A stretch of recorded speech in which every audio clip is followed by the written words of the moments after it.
Olá a todos, sejam muito bem-vindos. Obrigado por mais um encontro. Eu sou o Breno, empreendedor e analista do Bonsalvo, um sistema feito para simplificar a gestão de pequenas, médias e grandes empresas.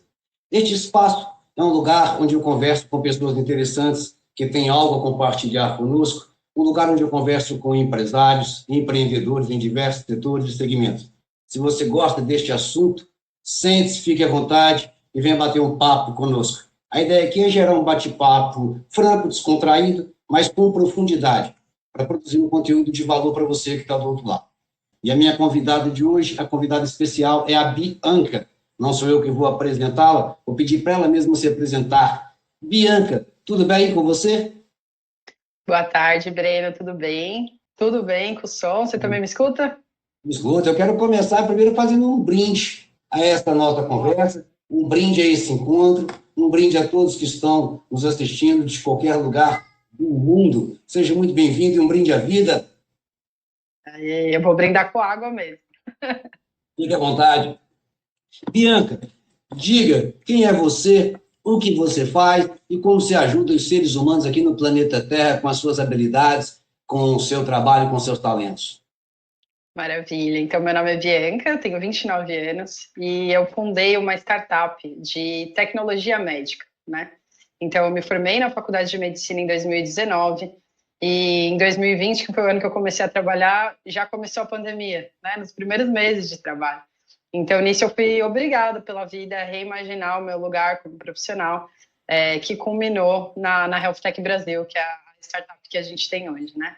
Antes disso, antes de ser médica, empreendedora, eu sou filha dos meus pais, então o meu pai é médico, cirurgião, é professor também de medicina, e a minha mãe também é professora, mas ela é professora de artes.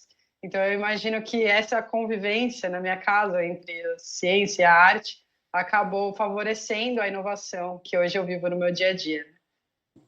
E o que a sua empresa faz? Qual o seu negócio? Legal. A Health Tech Brasil, ela é uma empresa de educação médica, né? Então, a gente usa as tecnologias emergentes para ajudar nesse campo que é uma demanda é tão grande. Hoje em dia, a gente teve um aumento nos últimos períodos muito grande de faculdade de medicina e de outros cursos no Brasil também. Uma média ali, se a gente for pegar por baixo, nos últimos 10 anos, cresceram em média 200% as vagas nas escolas de medicina. Muitas delas acabam, as novas, principalmente, deixando a desejar em relação à infraestrutura de hospital, principalmente as que estão mais no interior. Algumas faculdades novas que entraram no mercado acabam competindo com as antigas por lugares nos hospitais, porque os internos, né, das faculdades, eles precisam passar no hospital para aprender a ser médico de fato, né? E aí tem hospital para toda essa galera que tá entrando nas faculdades agora, né? E os hospitais que tem, eles têm todos os recursos.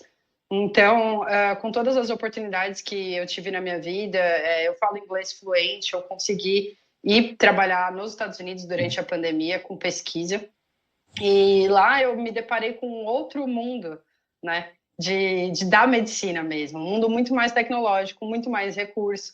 E aí começou a vir para mim essa ideia de democratizar a educação médica com qualidade, né? Porque hoje a gente tem muitas vagas de medicina, mas será que elas são iguais? O aluno que se forma em São Paulo, numa faculdade tradicional, ele sai igual um aluno de uma faculdade nova, no interior, às vezes mais afastada, né? Deveria sair.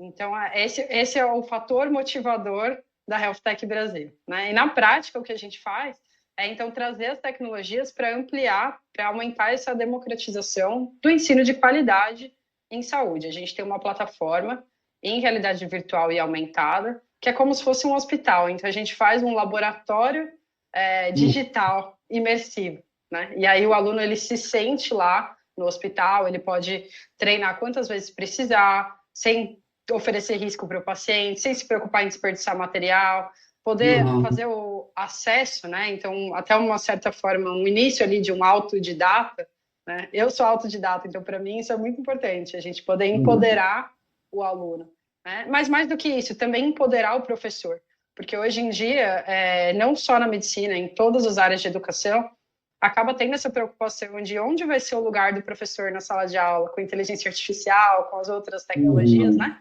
Então, a gente usa essas ferramentas para também auxiliar o professor, às vezes facilitar a vida dele em avaliação, em correção. A nossa plataforma ela é multiusuário, então o professor, se ele tiver vontade, ele pode entrar junto com os alunos lá dentro, é como se fosse um hospital mesmo, né? Bianca, e quando foi que você se descobriu empreendedora? Você nasceu assim, é dom de Deus, herança de família, você se fez? Que momento você decidiu que você ia empreender? Legal. Acho que eu comecei a empreender sem saber o que era, né? Então, desde pequeno, assim, eu já tinha esse hábito de criar coisas, pulseirinha, vender livro, vender coisa na escola, ser chamada a atenção porque não podia vender coisa na escola, né? Lógico, meu pai é empreendedor, a minha avó, principalmente, mãe da minha mãe, também foi uma empreendedora, ela construiu a vida inteira dela ao redor da indústria de alimentação, né? Então, eu tive essas influências muito fortes na minha vida. Mas, de fato, assim, para começar a empreender sério, né, com o CNPJ, foi com a Health Tech Brasil. Na faculdade de medicina, eu tive experiências empreendedoras, porque eu era da atlética da faculdade, eu peguei cargos, assim, de diretora de vendas, de tesoureira, então eu já tinha, né, essa veia, assim, empreendedora para organizar as coisas na faculdade, mas aí com a Health Tech, então, a gente firmou o início da minha jornada empreendedora como profissão, né? Empreendedorismo como carreira. Uhum. A Elftec, então, foi logo de cara a sua primeira empresa. Primeiro Sim. CNPJ, você já foi a... Assim, como eu disse, né? Então a gente já Empreendedor você já tem fazia, muito né? Mas envolvido. como CNPJ, a primeira foi a Elftec. Olha, que eu abri sim, né? Eu Uhum. participei de outras antes, né? Mas que eu abri Uhum. sim, a HealthTech. É a primeira aventura. E quais foram os seus maiores desafios no começo dessa jornada que você enfrentou? Olha, eu considero que a gente ainda está no começo, tá? Porque, querendo ou não, a tecnologia está pronta, o mercado já está conhecendo cada vez mais a marca, mas a gente está entrando mesmo com os primeiros clientes, né? Que são as universidades, os hospitais, Uhum. agora. Então, em 2024, fechando os contratos para 2025. Então, claro, os desafios começam a mudar, porque a empresa está tomando corpo, mas eles Uhum. continuam, né? Então, desde 2021 até aqui, né, que é a jornada que a gente está caminhando aí com a Health Tech, eu acredito que o principal desafio, na minha posição, é justamente a credibilidade que as pessoas colocam ou não em mim, né? Pela minha idade, talvez pelo gênero, e também pela forma de me expressar. Eu tenho esse jeito mais casual em qualquer lugar que eu esteja, e eu acho que essa forma de me comunicar foi um jeito que eu encontrei de poder transitar em diversos espaços, né? Então, eu sou parte de uma família nuclear birracial, né? Além disso, eu estudei em escolas que tinham muitos alunos estrangeiros. A escola que eu cresci, que eu estudei quase 10 anos lá, era japonesa, né? De origem japonesa. Então, tinha esse intercâmbio cultural muito forte. E aí, início na vida, depois, praticando esporte na faculdade, e aí outra hora você está no hospital, depois você está na quadra, aí depois você está nos Estados Unidos, está na Índia, está em tanto lugar, que eu me senti, para mim foi natural criar uma forma de me comunicar que todos entendam, né? Eu acabei estudando um pouco mais do que a média da população, digamos assim. Eu tenho formação em medicina, eu fiz pós-graduação, fiz MBA, estudei no MIT. Então, mas eu não gosto de me comunicar com as pessoas a partir desse lugar de superioridade, falar uma língua portuguesa que às vezes as pessoas não entendem. Eu gosto muito de escrever. Às vezes eu escrevo e as pessoas leem, elas não entendem o que eu escrevi. Então, eu não quero falar dessa forma. Eu quero falar de uma forma que todos compreendam, né? E essa casualidade, ela tem um lado positivo, que é justamente isso, todo mundo entender, mas tem um lado negativo também, que as pessoas nem sempre levam tão a sério. A gente tem aquela imagem do médico tradicional, né, um homem normalmente mais velho, né, que fala mais cheio de jargão, né, e eu acabei quebrando totalmente esses paradigmas. Então, sendo a primeira startup, a primeira empresa que eu abri, e combinado com todos esses fatores da minha identidade, eu vejo que essa questão da credibilidade acaba sendo a principal barreira que eu tenho que estar sempre vencendo para mostrar assim, que o nosso trabalho ele tem tanto valor quanto de qualquer outra pessoa que esteja capacitada para isso. Uhum. E quais os recursos, ferramentas que você tem com você? Recursos, sejam eles psicológicos, sejam recursos físicos, que você utiliza aí para superar esse desafio, que é alcançar essa credibilidade que você pelo que falou, as pessoas têm dificuldade por causa do estereótipo que já tem do médico, né, e tal. Quais os recursos e elementos que você tem utilizado para superar esses desafios? Legal, muito bom que essa pergunta. É muito bom você estar tocando nesse assunto dos recursos psicológicos, recursos internos, né? Porque recursos Uhum. externos, eles acabam sendo recursos em comum a todos, independente do nível de acesso que você tem a eles, né? Agora, os Uhum. recursos internos, eu acredito que realmente é o que faz a diferença para a gente poder ter essa persistência, resiliência e continuar a autoconfiança, né? Acreditar, Uhum. porque às vezes você está lá no mundo real, nem sempre todo mundo acredita em você. Como que você continua acreditando para poder entregar o que você está se propondo, né? Então, lógico, eu faço terapia desde a faculdade de medicina, direto, nunca parei por poucos períodos, assim. E eu acredito que a minha espiritualidade também é uma coisa muito forte, que me Uhum. acompanha desde sempre, e estando com Deus, a gente tá com o Todo-Poderoso, né? Então, Uhum. isso aí eu acho que é uma coisa muito importante. De recursos externos, principalmente o networking, as pessoas que eu conheci ao longo da minha jornada, que às vezes estão mais próximas e conseguem ultrapassar essas barreiras para enxergar quem eu sou além das aparências, né? E aí essas pessoas, então, hoje tem 2 investidores na startup. Um é meu pai, Dr. Robson, a outra é a doutora Érica, que também é professora de medicina. E eles Uhum. dois, assim, acabam trazendo uma maior autoridade para a empresa e me ajudar a penetrar em espaços que sozinha talvez eu não conseguiria. Uhum. E nessa sua jornada aí, teve um momento, um ponto que você considera o ponto de virada? Aquele momento que você entendeu, cara, é por aqui, pelo bem. Claro que a gente vai mudando ao longo do percurso, no dia que a gente vai evoluindo. Mas até aqui, teve aquele momento chave que você falou assim, isso aqui virou uma chave para mim, e daí eu entrei de cabeça. Que Com momento foi? certeza. Sempre tem, né? Uhum. Então, quando eu estava lá nos Estados Unidos, eu estava num estágio de pesquisa, né, no departamento de cirurgia, que é a área do meu pai. E nisso, eu vivendo aquele dia a dia de cirurgião, pesquisadora e tal, eu acabei tendo uma ideia que envolvia realidade aumentada para ajudar no dia a dia dos cirurgiões, né? E lá no Texas, eles têm esse ambiente muito fértil para inovação, empreendedorismo. E eu acabei tendo esse impulso de jogar minha ideia no mundo, né? E aí o feedback foi muito positivo, tanto das pessoas dentro da universidade, os médicos, os cirurgiões, quanto dos investidores que estavam ali ao redor. Eu tive a oportunidade, então, de conversar com investidores muito grandes que tinham lá no Texas. Eu senti que o feedback estava positivo e foi o momento de virada quando eu resolvi sair da academia, sair da faculdade para abrir a startup. Né? Então, esse dia eu não esqueço nunca. Foi o dia que eu tomei a decisão que realmente eu não ia terminar, era um pós-doutorado que eu estava fazendo, eu não ia terminar. Eu ia largar, pegar aquela ideia e jogar no mundo para virar um produto mesmo. Uhum. Bacana. E qual foi a cultura que você implementou no seu negócio? Quando você se deu ali, eu estava lá com a empresa montada, bom, agora eu tenho que tocar esse barco aqui. Qual foi a cultura que você implantou na sua empresa, sei lá, como missão, como visão, como valor, e que você acredita que isso é o que é o arcabouço do seu negócio? Maravilha. Nossa, tá amando as perguntas, hein, Breno? Acho que uma das melhores entrevistas, assim, que tá indo bem no cerne das questões, né? Então, hoje em dia a gente tem multigerações, tem mais de uma geração na empresa, a gente trabalha híbrido, à distância, e essa questão da Uhum. cultura foi uma coisa que veio muito forte para mim quando eu senti essa necessidade de colocar todo mundo na mesma visão, né? Todo mundo sabe o Uhum. produto, todo mundo sabe o que tem que fazer, mas como que a gente faz essa coesão de todos? Né? E aí eu achei um. Na verdade, ela é uma linha artística até, é um movimento filosófico recente que se chama Solar Punk.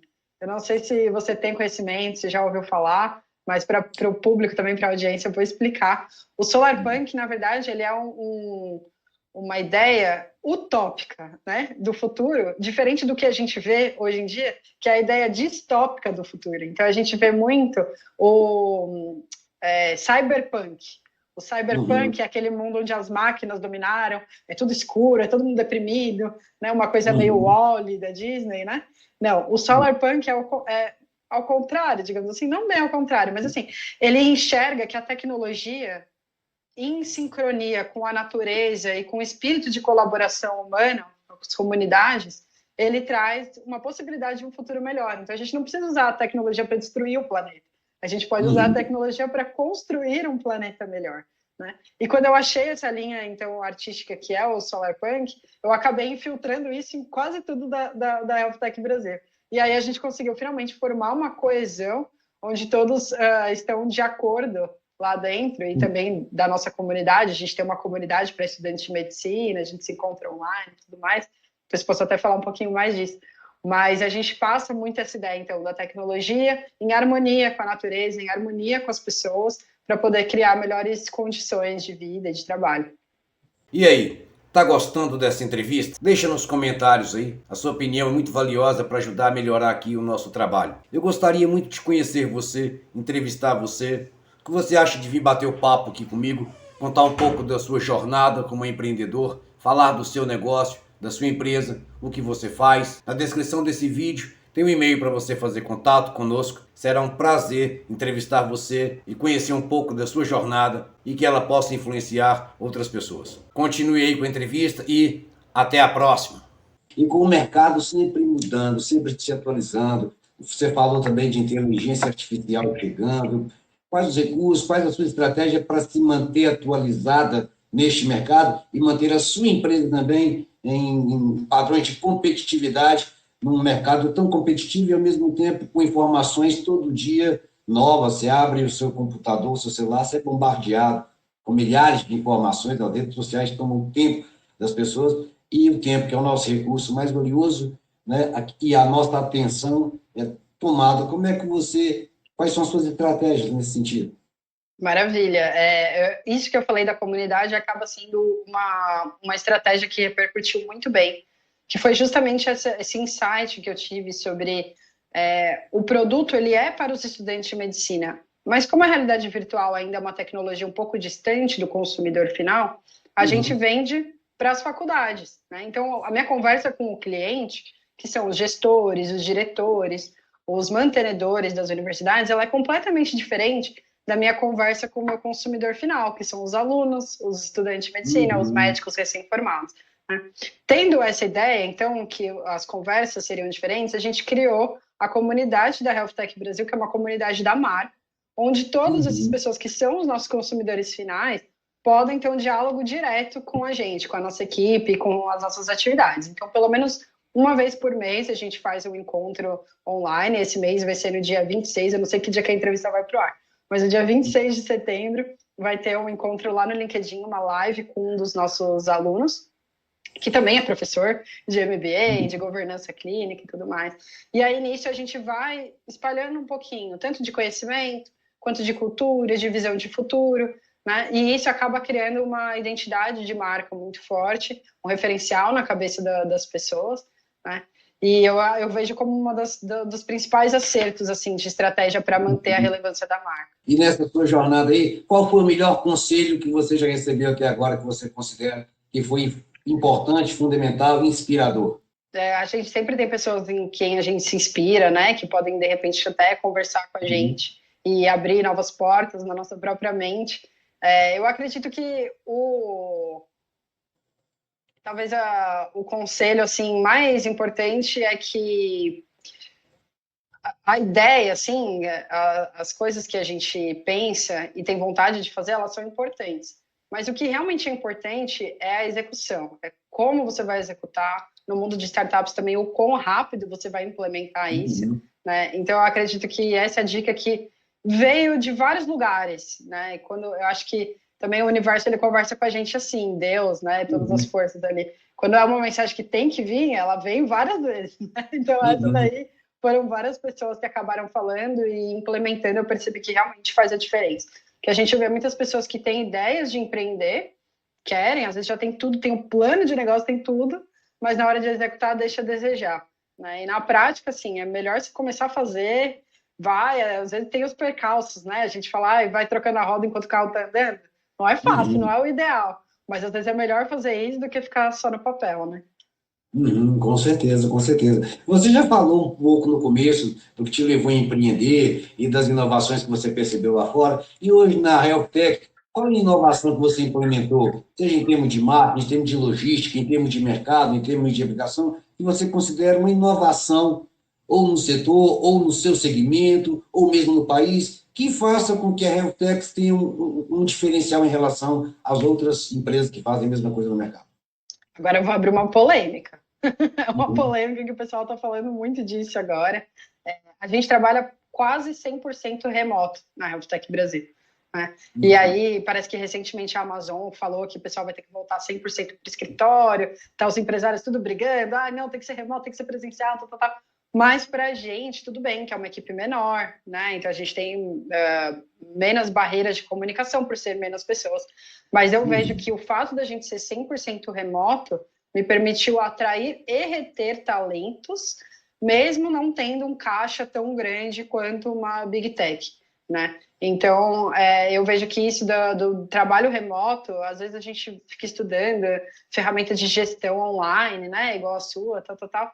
Mas, na prática, assim, é muito telefone mesmo. Liga, saindo daqui eu já vou falar com o meu CTO, e esse aquilo é o dia inteiro no telefone, e fazendo videochamada. E, assim, eu particularmente, pelo menos no estágio que a gente está hoje, com o número de pessoas que a gente tem hoje, que são 5, né? São poucas. Mas eu não vejo motivo nenhum para a gente estar presencial. Né? E aí, nisso, eu acabei, lógico, atraindo muitos programadores muito bons, pessoas que hoje trabalham fora do país. Tem uma designer nossa que é especialista em realidade virtual e aumentada. Quantos especialistas em realidade virtual e aumentada de design existem? Quase nenhum. Ela, em especial, mora na Flórida. Né? Então, se eu exigisse que ela estivesse presencial, ela não mudaria para São Paulo, né? Que é onde a gente está. E eu perderia essa pessoa. Então, assim, não foi nenhuma questão para mim. Quando ela apareceu, essa coisa de trabalhar remoto já era parte do nosso dia a dia. Então, não foi nenhuma parte do processo de contratação uma barreira. Né? E isso é válido também para os programadores, que às vezes têm esse desejo de trabalhar em casa, entre outras pessoas ali da equipe que às vezes precisam de uma dedicação também para outras áreas médicas, né? E aí o fato de ser remoto ajuda a ter uma proximidade maior com a operação. Bacana, interessante. E a questão de networking, hoje se fala muito nisso, né? Networking, parcerias. Como é que você desenvolve essa parte aí de networking, de parcerias? Como é que você se posiciona? Quem são seus parceiros? Se você quiser falar também, pode falar. Ou se você está em busca de parceiros também, fique à vontade. Legal, a gente aplicou para alguns programas de incubação e aceleração, né? A gente teve uma aceitação num programa especial da Meta em 2023, então hoje a gente é autorizado a usar o logotipo deles, a falar que eles apoiam a gente em todas as ações da comunidade da HealthTech Brasil, que são essas que a gente faz todos os meses, né? Isso também veio no mesmo programa de aceleração o Laboratório de Inovação do Banco Interamericano de Desenvolvimento. Então esses são os dois apoiadores oficiais, digamos assim, da HealthTech Brasil. Foi um programa de aceleração que a gente participou. Hoje a gente está em outros processos, ainda esperando aprovações, né? Mas o que eu percebo é assim, dentro da HealthTech Brasil, a gente teve muito cuidado ao escolher os nossos investidores, que são pessoas que estão, de fato, dentro do capital social, né? E eu tenho muito cuidado na hora de fazer parcerias comerciais mais aprofundadas. Então, eu tenho uma certa flexibilidade para fazer parcerias mais superficiais, digamos assim, participar de live no Instagram, no YouTube, entrar em contato, de repente falar num palco de um evento, né, fazer um evento conjunto. Esse fim de semana que vem, a gente vai estar na Associação Paulista de Medicina, participando de um evento que eles vão fazer para os jovens médicos, né? Mas em termos de parcerias comerciais, eu sou um pouco mais cuidadosa, porque o que eu percebi é que aqui no Brasil o ecossistema de startups ele ainda é muito incipiente, ele está começando agora. Só que a minha ideia nasceu no Texas. Antes de eu voltar para o Brasil, eu transitei o ecossistema de startups lá. E fazendo essa comparação, eu entendo que aqui no Brasil a gente ainda tem muitas políticas canibais, digamos assim, de um ficar, né, montando em cima do outro e tal. Então, por esse motivo, assim, por ter uma visão um pouco mais abrangente do ecossistema para além da América Latina, né, eu acabo tendo um pouco mais de cuidado na hora de fazer alguma parceria mais firme, justamente por saber que a gente está num lugar de vulnerabilidade por ser menor, por estar começando agora, né? Mas eu acredito que é lógico, a gente não faz nada sozinho, nem eu dentro da Health Tech, e nem para fechar negócios e parcerias, é sempre muito importante estar em contato com outras pessoas, né? Então, a gente aproveita todas as oportunidades que aparecem, é lógico que a gente faz um filtro ali de quem realmente pode agregar ou não, mas sempre em contato com outros empreendedores e outras pessoas do ecossistema mesmo que podem eventualmente alavancar a gente e também ganhar alguma coisa em troca, né? A gente pode oferecer muita coisa também, então a gente está super aberta ali para conversar, conhecer os outros empreendedores, as outras iniciativas que estão ao nosso redor. E qual a sua visão de futuro para esse segmento do seu mercado? Como você olha para o futuro, vamos dizer assim, do mundo de um modo geral, né? Porque hoje não tem como pensar só no meu futuro, porque o meu futuro depende de um monte de fatores à minha volta, o meu futuro depende das pessoas que estão à minha volta, depende de uma certa forma se a minha empresa está crescendo ou não, para que rumo eu estou indo. Qual a sua visão de futuro para esse ramo que você está aí, para a questão de realidade virtual, realidade aumentada? Qual a sua visão e a sua opinião também sobre o que você está vendo? Legal. Eu vejo assim que o futuro, principalmente da educação como um todo, né? Aí a gente pode usar a realidade virtual ou não, pode usar a inteligência artificial ou não, outras ferramentas que estão ali, mas ele é, para falar em uma palavra, disruptivo, né? O jeito que é hoje não dá mais para ser, né? E já foi assim por muito tempo. Eu tive uma experiência em Pittsburgh em 2012. 2012 eu fui para Pittsburgh fazer um intercâmbio, antes de entrar na faculdade. E lá tem uma faculdade, que é a Universidade de Pittsburgh, que tem uma catedral, que é a biblioteca da faculdade. Então, a biblioteca ela é numa antiga catedral da cidade, e tem sabe, igreja, quando tem aqueles redomozinhos, assim, que você vai andando no corredor e tem vários, como se fossem salinhas? Eles pegaram aquelas salinhas e fizeram salas de aula de diferentes épocas em diferentes lugares do mundo. Então, você pode entrar assim, como era uma sala de aula do Japão medieval, como era uma sala de aula, sei lá, da época industrial. E o que a gente vê é assim, teve um certo período que eu identifico como período da Revolução Industrial, que a partir dali não mudou mais nada. Então, assim, a gente está falando de coisas de 200, 300 anos, que a sala de aula é exatamente igual. A gente vê que teve uma evolução até certo ponto, e depois de certo ponto parou no tempo, né? Então, a gente evoluiu um pouco assim. Hoje em dia, os alunos não apanham mais na sala de aula, não tem mais aquelas coisas que tinha antigamente, né? Mas... né? Então, você vê que... Mas, assim, a forma, a didática continua muito parecida. Por mais que os professores tenham colocado PowerPoint em sala de aula, multimídia, tudo mais, ainda é aquele esquema do professor na frente, os alunos sentados na carteira e tal. E não vai mais dar para ser assim, porque hoje em dia você entra no seu celular, fala com o chat GPT, aprende tudo que você tinha que aprender, e aí quem vai ser que vai falar que o chat GPT está certo ou errado, né? Precisa ser um especialista naquela área específica. Então, como a gente vai usar essas novas ferramentas para aproveitar o conhecimento de quem já é especialista na área e demonstrar para os mais novos que estão aprendendo agora o valor do especialista para além da inteligência artificial ou da realidade virtual e das outras ferramentas, né? Então, precisa ter uma mudança de mentalidade que eu acredito que ela vai ser forçada, não vai ser uma coisa opcional, né? Então, quem, é lógico, estiver mais aberto para a mudança, vai ter mais tempo para se adaptar às mudanças. Mas quem não tiver aberto, não vai ter muita escolha também. O futuro ele é disruptivo. Para a gente que já usa realidade virtual aumentada todos os dias, às vezes eu tenho a sensação que eu estou até um pouco desconectada das outras pessoas, porque o meu dia a dia ele acaba sendo tão diferente, eu tenho experiências tão diferentes dentro do óculos e das coisas que acontecem lá dentro, que dá até uma sensação assim de desencontro, né? Então, quando isso chegar para todos, com certeza muita coisa vai mudar e a inteligência artificial já está provando isso hoje, né? Não precisa nem esperar o futuro. E como é que você concilia vida profissional e vida pessoal? Porque muitos empreendedores, essa dificuldade de muitos, né? Quando você começa a empreender, Aí a vida vai toda para a empresa. Não tem mais sábado, não tem mais domingo, não tem mais feriado, não tem mais... Tudo é da empresa. Isso é comum, principalmente no começo, assim. Alguns Sim. encontram equilíbrio, outros dizem, não, eu sou assim mesmo, não tenho que fazer, aceitam que não tem uma disciplina. Outros, não, tem que ter empresa, mas eu tenho que viver também, eu tenho que namorar, eu tenho que trabalhar, mas eu tenho que passear, eu tenho que fazer outras coisas.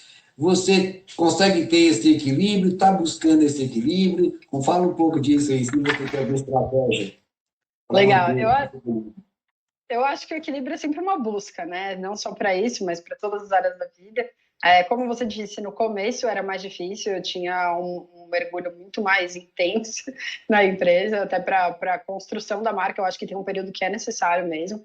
Agora eu estou voltando num período de maior intensidade, porque a gente está fechando os primeiros contratos maiores, então eu entendo que às vezes eu preciso colocar a empresa em primeiro lugar. Esse fim de semana mesmo eu estava conversando com a equipe agora, eu vou trabalhar sábado e domingo, porque não vai ter dia. Se eu não trabalhar sábado e domingo, não vai estar as coisas prontas para segunda-feira do jeito que elas precisam estar, né? Em compensação, pode ser que eu resolva tudo, e na quarta-feira, na quinta, eu tire uma manhã para ir para a praia, sabe? Então, assim, eu gosto do empreendedorismo porque ele me permite essa flexibilidade de agenda.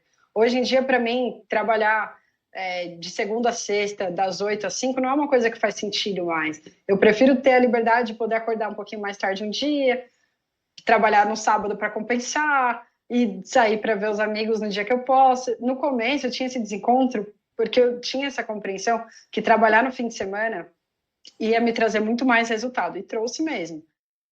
Então foi difícil para manter a vida social, principalmente, porque a maioria das pessoas estão livres só no fim de semana. E o meu era muito ao contrário, eu tinha mais flexibilidade durante a semana e fim de semana eu estava mais intensa, né? Hoje em dia, eu já procuro deixar os fins de semana um pouco mais livre para poder conciliar com a agenda de outras pessoas, é lógico, mas nem sempre é possível. Eu ainda tenho essa mentalidade que se a semana começar no domingo, ela vai começar melhor, eu te garanto. Às vezes você faz umas conversas ali no domingo à tarde, domingo à noite, que quem vai chegar na segunda-feira já vai chegar atrasado. O domingo está tão perto da segunda, mas a segunda está tão longe do domingo, né?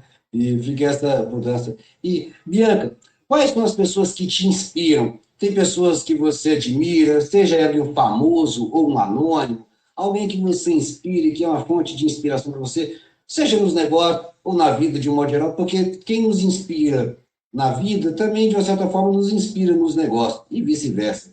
Tem alguém que é sua inspiração, que você admira muito? Sim, claro, com certeza. Então, minha principal inspiração, com certeza, é meu pai, né? Que ele é professor de medicina, cirurgião, ele tem esse equilíbrio entre vida pessoal e profissional muito bom. Então, ele sempre foi uma âncora para mim, sempre será, né? E, recentemente, depois que eu abri a Health Tech Brasil, eu tive a oportunidade de conhecer uma empreendedora muito grande, muito bem-sucedida, e os poucos minutos que eu falei com ela foram o suficiente para entender que ela virou meu modelo, assim, como empreendedora, justamente pelo fato do meu pai ser homem, né, e ter outras características ali que às vezes nem sempre eu consigo reproduzir. E essa empreendedora em questão é a Silvina Moschini, né, que ela também é latino-americana e conseguiu montar empresas de abrangência global. Hoje em dia ela é uma referência para empreendedorismo e eu tive um prazer imenso de conhecê-la, conversar com ela, e uma mensagem que ela me passou, assim, que eu achei muito interessante. Foram 5 ou 10 minutos que eu consegui conversar com ela, né? Uma pessoa muito grande, assim, mas foi uma conversa de qualidade, não foi aquela conversa de corredor, né? E falando da empresa minha, da empresa dela, das iniciativas e tal, por fim, a mensagem que ela me passou foi justamente de inspirar outras mulheres, né? E aquilo me marcou muito, porque é justamente isso que eu busquei ao falar com ela especificamente, por ela ser mulher, foi aí que eu me identifiquei, né? E aí eu comecei a me ver numa posição talvez de realmente inspirar outras mulheres daqui para frente com o nosso trabalho. Então acho que essas duas pessoas hoje, um yin e um yang, né? Uma mulher e um homem, sempre para dar o equilíbrio ali também das referências. Uhum. E agora que você se sente pronta para inspirar outras mulheres, outras pessoas, qual conselho ou dica você daria para quem está querendo empreender e está ou com medo, ou com receio, ou não sabe se é a hora? Agora que você pode inspirar e você quer, que conselho, que dica você daria? Que mensagem você deixaria para essas que estão querendo iniciar? O principal conselho é o clássico, chega a ser até um clichê, mas é acredite em você mesmo, né? Não liga tanto para a opinião dos outros, tenha confiança autoconhecimento, confiança nas suas qualidades e nos seus pontos fracos e fortes, que todos nós temos. Né? Então, acho que o autoconhecimento é a primeira coisa. Tendo autoconhecimento, alcançando, sabendo seus pontos fortes, vai fundo neles e não deixa ninguém falar que não é o que você sabe que é, né? Uhum. Tem alguma coisa que você já teve vontade de dizer em relação ao trabalho, empresa, à vida de um modo geral? Se eu gostaria de dizer, mas nunca tive oportunidade ou nunca quis dizer porque achei que iria ser inconveniente, mas agora eu diria. Deixa eu ver. Eu tô com uma coisa fresca na cabeça, que ontem a gente teve um episódio, ontem, anteontem, nas redes sociais, um empreendedor muito famoso falando que ele não casaria com uma mulher CEO, né? E aí é lógico, não só eu, como muitas outras mulheres nos sentimos pessoalmente atacadas, né? Mas justamente pelo fato, assim, hoje a gente vive ainda num mundo muito machista, né? Então, a partir do momento que há uma fala onde se diz que a mulher só serve para casar e a mulher CEO não serve para casar, você basicamente está falando que a mulher não serve para nada. Ela não serve nem para ser CEO, nem para ser sua mulher, nem para nada.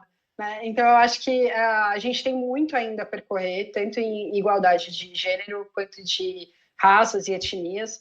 Né? E assim, a única mensagem que eu gostaria de passar para o público mesmo é isso: quanto mais a gente enxergar o próximo em sua individualidade, né, mais a gente vai estar criando um ambiente melhor para todos.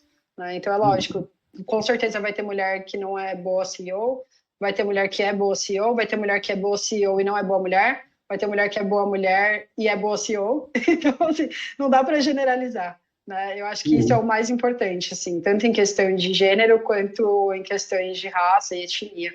Mais uma coisa, quando eu morei nos Estados Unidos, eu convivi com muitas pessoas latino-americanas que são brancas. E aqui no Brasil, por eu não ser branca, eu sofri, de certa forma, preconceito em várias situações na minha vida, né, principalmente pelo contexto socioeconômico que eu estou inserida. E eu meio que me acostumei assim, a lidar com algumas coisas, né? Para mim foi muito interessante quando eu cheguei nos Estados Unidos e ver os latino-americanos brancos reclamando de preconceito. Porque para muitos é a primeira vez que eles sofrem preconceito por serem latinos, né? Assim, não importa que você é branco ou não, você é latino, você é brasileiro. Então, assim, você não está dentro ali do padrão das pessoas preconceituosas daquele lugar, né? E, então, eu acho que é sempre importante a gente estar em contato com pessoas diferentes, com culturas diferentes, para ir eliminando esses preconceitos que só minam a coesão social, né? Eles não têm nada de bom em ser preconceituoso. Eu queria aqui agora ler para você algumas palavras que você falou e que ficaram marcadas para mim. Você falou realidade virtual, realidade aumentada. Você falou credibilidade. Você falou espiritualidade. Você falou execução, disruptivo. Você falou acreditar em si mesmo por último. E uma palavra que você falou também, se eu não me engano, 5 vezes, foi a palavra pai. Então, são palavras que printam essa conversa aqui. Eu queria agora pedir, por último, para você deixar uma mensagem para a Bianca do futuro, quando a HealthTech já for uma grande empresa, uma grande startup, está no mundo inteiro, talvez você já nem esteja mais aqui, mas aquilo que você deixou estará. Deixa uma mensagem aí para a Bianca do futuro. Parabéns. Sucinta. É isso aí. Bianca, foi um prazer falar contigo. Quero mais uma vez brindar este momento, brindar. Muito obrigado por você ter cedido o seu tempo, contado a sua história. Espero que essa entrevista possa gerar frutos para mim, para você e para quem está nos assistindo. Espero que a sua história possa também influenciar outras pessoas. Você tem uma atmosfera muito legal, uma hora muito boa, e esse papo aqui foi muito, muito legal. Quero agradecer a todos que chegaram até aqui e, mais uma vez, você. E vou pedir para você fazer suas considerações finais. Fique à vontade para você dizer o que você quiser.